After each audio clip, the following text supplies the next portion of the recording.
So,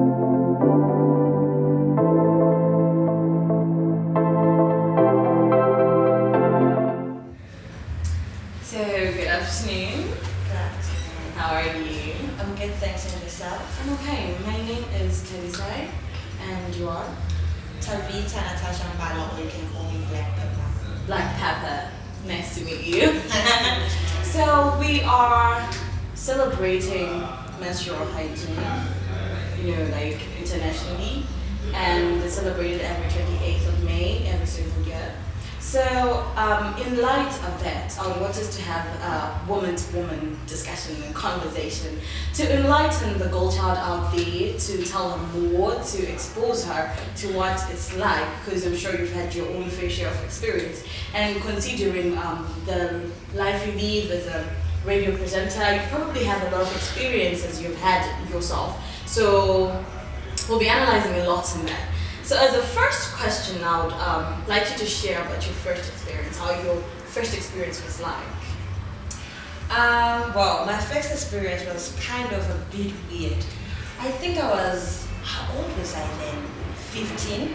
And when I look back, I see that most of my peers had already started menstruating and I knew nothing about it. I had no boobs. And my life was actually fun, pretty much fun. I remember it was on a weekend, if not a Saturday, and I was at my grandmother's house because I grew up around my grandmother. My mother had to go to South Africa for work. So it was on a Saturday, we were doing chores in the morning, and then I felt this sharp pain in my stomach. I thought, well, maybe it's just a stomach ache or something. And then I felt this certain urge to go to the toilet. Then I went to the toilet and I noticed there was blood on my hands. And I went to my grandmother and said, Gogo, ngibone igazi. I'm from a Ndebele speaking background. There's blood in my underwear. Then she said, well, I'm Kazi. And I didn't understand what that was. In as much as I learned about menstruation and women health back in primary in the bit of Form 1 and Form 2, I was still blank on that. And I remember my grandmother made a phone call to my dad. Imagine that. And she told him that Tavita is now a woman and this is what is going on right now. But that experience lasted for a day and then it stopped. And I think 3 months later on, my mom had already bought me pads and then that's when I started having like a cycle. Okay. But it took me a while for me to understand that these things, when you're having your own periods, they happen at a particular point in the month. Like let's say for example, now I know that at every 15th of every month, I'm bound to get my menstrual cycle. But then it will be, if I feel pain, I'm like, what's going on? Then I have to go to the and check them and say, oh, it has happened. But in as much as I was educated about the whole process at school, I felt shortchanged when it came to the practicalness of everything because I didn't know anything. And you have to ask people, you have to ask friends, because at home it becomes a cringe topic to talk about. Gogo, how do I use pads? How do you even have a conversation like that around your grandmother? So those are the challenges that I met, but with the friends that I had and with talking to teachers and other peers, things got a little bit better. That's amazing. Thank you so much for sharing. So are you saying that in as much as we learn about menstruation, as much as we were taught about it, your own personal experience is always different? It's always different. It's like the same thing with math. In as much as you learn that the hypothesis of the one notes is still at school. When you come back home and you don't know how to apply that knowledge, it becomes a whole new ballgame. Listen, there are different types of pads. There are pads for the daytime. There are pads for the evening.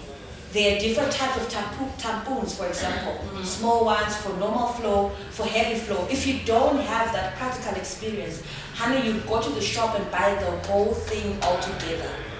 So I feel like in as much as, yes, we're talking about this in science, in home economics, but what then happens at home? Do we sit down with the girl child, with our cousins and say, I understand that you're going through this, rather you do A, B, C, and D, because it goes back to even them taking care of themselves, being able to bath properly, being able to wash their underwears, being able to dispose of their pads properly. Yeah.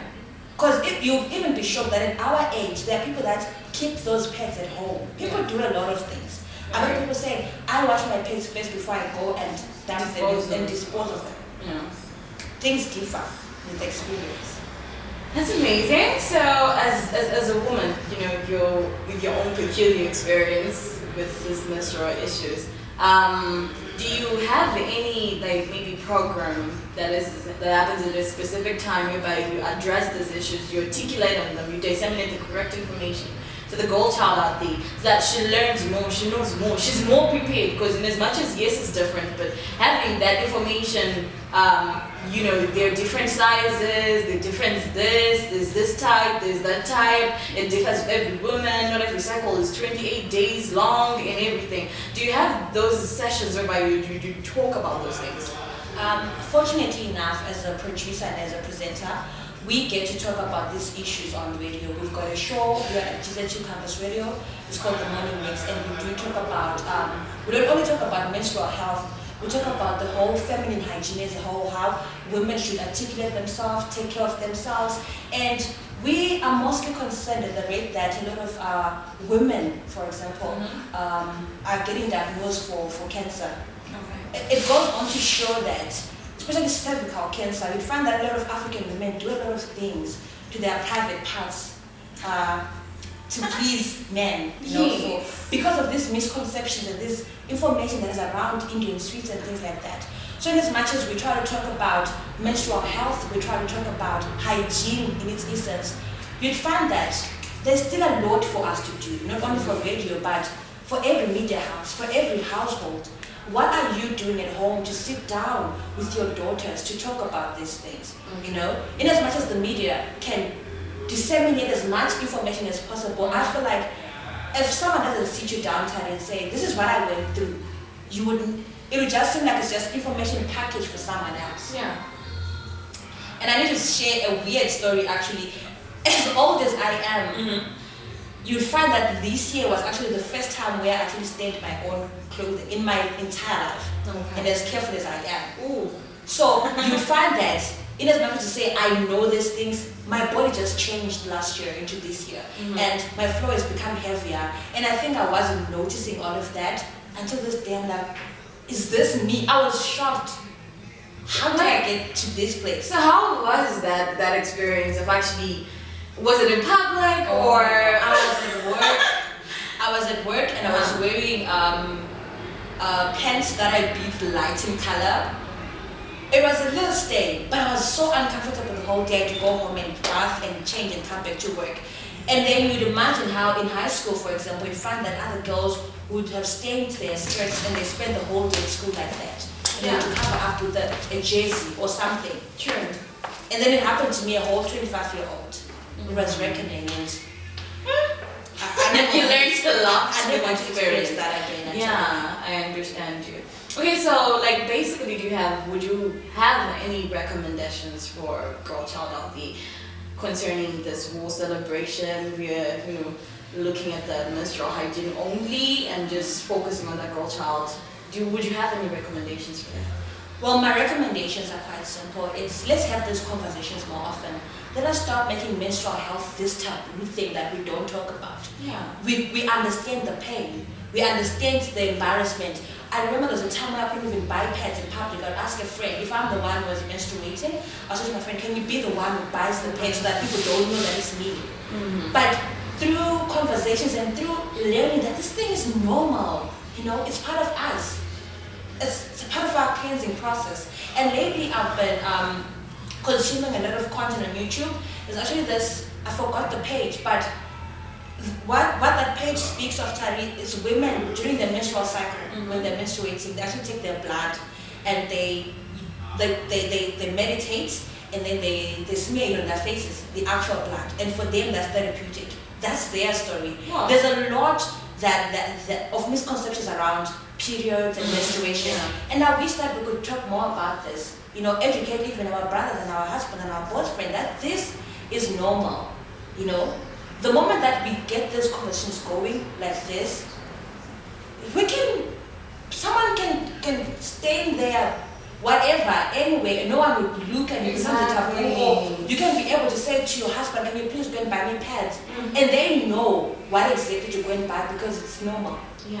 How can someone be ashamed of buying pads when someone can buy condoms publicly like that? Doesn't make sense. It doesn't make sense. So let's talk about it and let us share our experiences. Yeah. So thank you very much. Thank you. And just to reiterate your point, I'll say that menstruation is the pride of womanhood, not a curse. Yes. So they should stop making it seem like it's actually a curse. Thank you very much for your time, and thank you for your words of wisdom. I appreciate it. Thank you so much for having me. I really enjoyed this interview. Thank you.